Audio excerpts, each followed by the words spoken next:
Israel has carried out a series of powerful strikes on the Syrian capital Damascus on Wednesday, escalating a campaign that it says is in support of an Arab minority group involved in deadly clashes with Syrian government forces. Now, Israel has stepped up its campaign despite pressure from the United States, which has made moves to end Syria's international isolation. Listen in to what the Syrian president and Israeli prime minister had to say, followed by a report. Here we go. فكنا بين خيارين: الحرب المفتوحة مع الكيان الإسرائيلي على حساب أهلنا الدروز وأمنهم وزعزعة استقرار سوريا والمنطقة بأسرها، وبين فسح المجال لوجهاء ومشايخ الدروز للعودة إلى رشدهم وتغليب المصلحة الوطنية على من يريد تشويه سمعة أهل الجبل الكرام. فلسنا ممن يخشى الحرب، ونحن الذين قضينا أعمارنا في مواجهة التحديات والدفاع عن شعبنا، لكننا قدمنا مصلحة السوريين على الفوضى والدمار. היי אזרחי ישראל הדרוזים, המצב בסואידה, המצב בדרום מערב סוריה, הוא חמור מאוד. צה"ל פועל, חיל האוויר פועל, כוחות אחרים פועלים. אנחנו פועלים כדי להציל את אחינו הדרוזים וכדי לחסל את כנופיות המשטר. ועכשיו יש לי בקשה אחת מכם. אתם, אזרחי ישראל, אל תעברו את הגבול. אתם מסכנים את חייכם, אתם יכולים להירצח, אתם יכולים להיחטף, ואתם פוגעים במאמצים של צה"ל. ולכן אני מבקש מכם, חזרו לבתיכם, תנו לצה"ל לפעול. The last few days saw dozens of civilians and military forces killed in intense clashes between Druze armed factions and Sunni Bedouin tribes alongside Syrian government forces in the country's Suweida province. What started as a series of tit-for-tat kidnappings spiraled into series rounds of fighting as tensions have simmered between the Druze and Syria's new Islamist-led government, which led the movement that toppled President Bashar al-Assad in early December. The interim government has promised to include the Druze, a small Islamic offshoot largely based in Syria, but has so far kept the authority. The Druze, like other minority groups in Syria, have been skeptical of those promises. Meanwhile, the Israeli army struck near the entrance of the Syrian Ministry of Defense in Damascus. Israel has launched a series of airstrikes on convoys of government forces in southern Syria since the clashes erupted and has beefed up forces on the border. It threatened to further intervene to back the Druze in the country. A number of Druze live in the Israeli-controlled Golan Heights and are related to those in Syria. 50 people were killed in a massive fire in a hypermarket in Al-Qut. This is a city in eastern Iraq. Local media is reporting this. Video circulating on social media showed flames engulfing a 5-story building in Al-Qut overnight while firefighters were trying to contain the fire. The cause of this fire was not immediately known, but the governor said that initial results from an investigation would be announced within 48 hours. NDTV's Mohammed Ghazali brings us details. Around 59 victims have been identified of this fire incident, which happened in one of the shopping complexes in Qut area of Iraq, and it is believed that many people are still trapped under the debris. It's a multi-story shopping complex where the fire incident happened.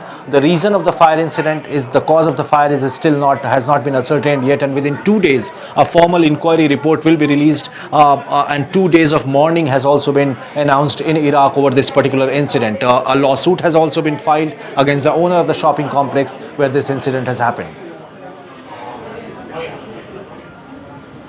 Thank you very much for that report. Let's move on to our next story. The demolition of legendary filmmaker Satyajit Ray's ancestral home in Bangladesh, Maiman Singh, has been halted, and the authorities have formed a committee to look at how it can be reconstructed.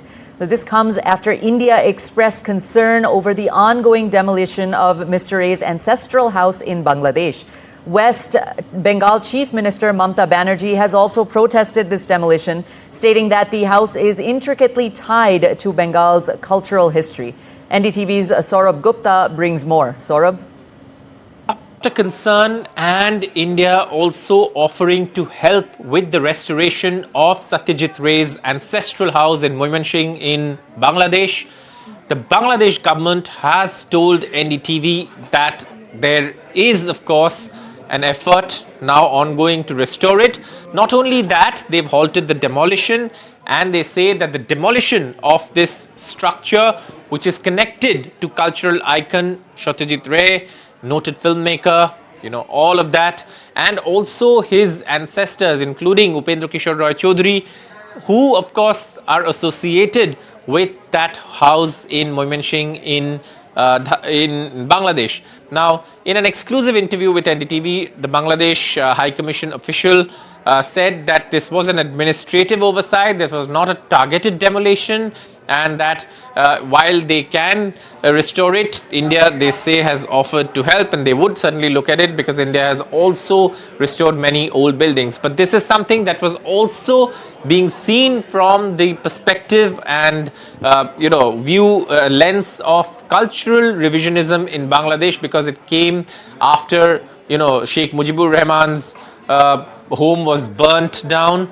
Then of course there was Rabindranath Tagore's home in Shirajganj, which was vandalized, and then you had this particular house also being demolished.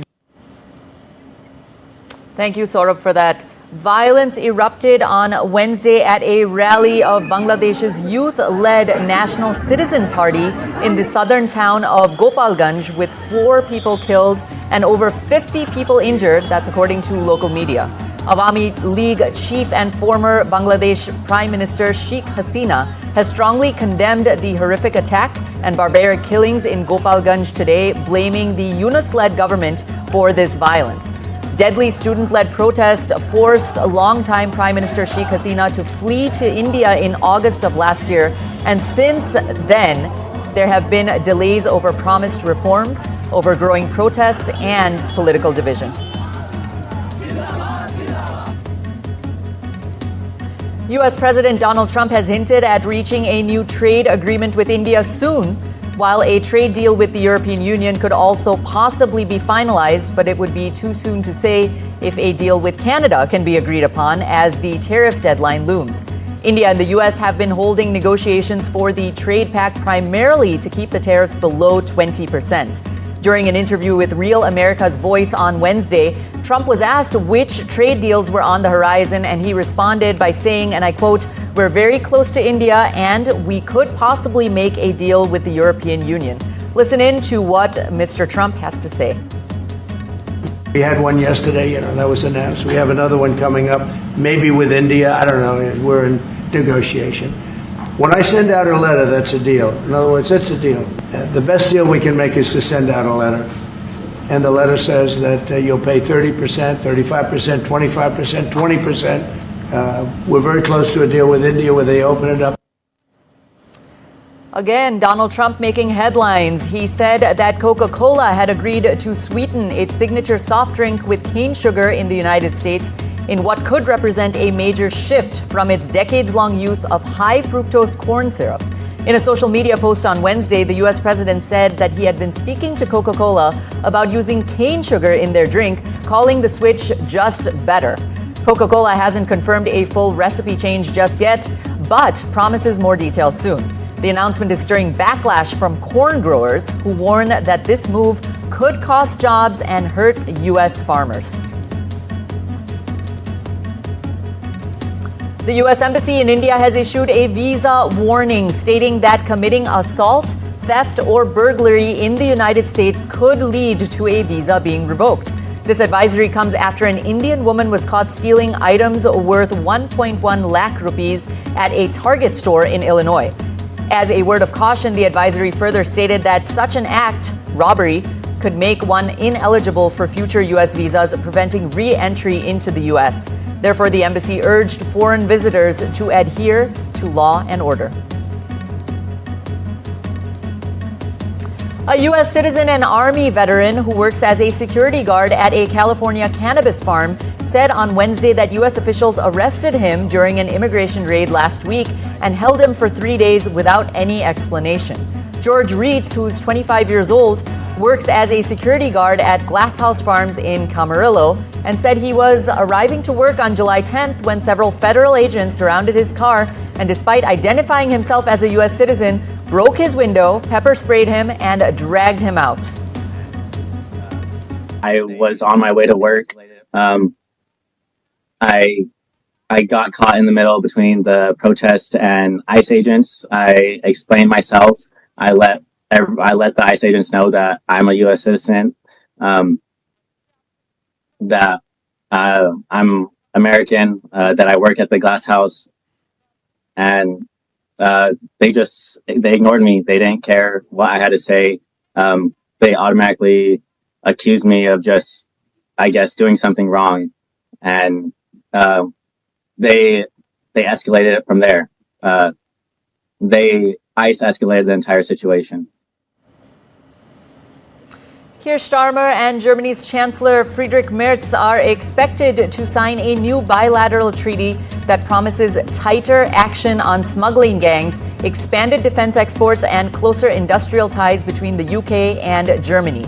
The bilateral friendship and cooperation treaty marks the latest phase of Starmer's bid to build Britain's influence in Europe without reopening formal ties with the EU. Now, this treaty includes a German commitment to make it illegal to facilitate unauthorized migration to the UK, closing off a key supply route used by smugglers operating from German territory. UK officials say that the new law, which is expected to be passed by the end of the year, will give police and prosecutors the tools to target warehouses and logistical hubs used to store small boats and engines linked to channel crossings. The U.S. Department of Justice has fired a veteran federal prosecutor who worked on the cases against sex offender Jeffrey Epstein, his accomplice Ghislaine Maxwell, and hip-hop mogul Sean Diddy Combs.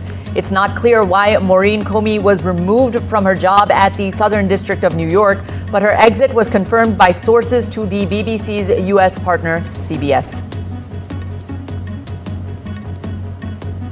Doctors in the United Kingdom have announced the birth of 8 healthy babies after performing a groundbreaking procedure that creates IVF embryos with DNA from 3 people to prevent the children from inheriting incurable genetic disorders. The mothers were all high risk for passing on life-threatening diseases to their babies due to mutations in their mitochondria. This is the tiny structure that sits inside cells and provides power that the cells need to function. The 4 boys and 4 girls, including one set of identical twins, were born to 7 women and have no signs of the mitochondrial diseases that they were at risk of inheriting. One further pregnancy is ongoing as we speak.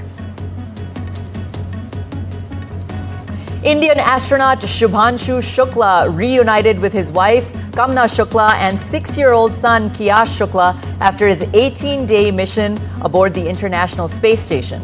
The emotional moment was captured on camera with photographs showing Shukla embracing his wife and his child in tight hugs. His wife and son, Kamna and Kiyash, are in Houston, Texas, and it was the first time that Shukla saw his family in 2 months. He wrote in an Instagram post, and I quote, "It was challenging. Coming back to Earth and holding my family back in my arms felt like home." He added that human spaceflight missions are magical, but they are made magical by the humans.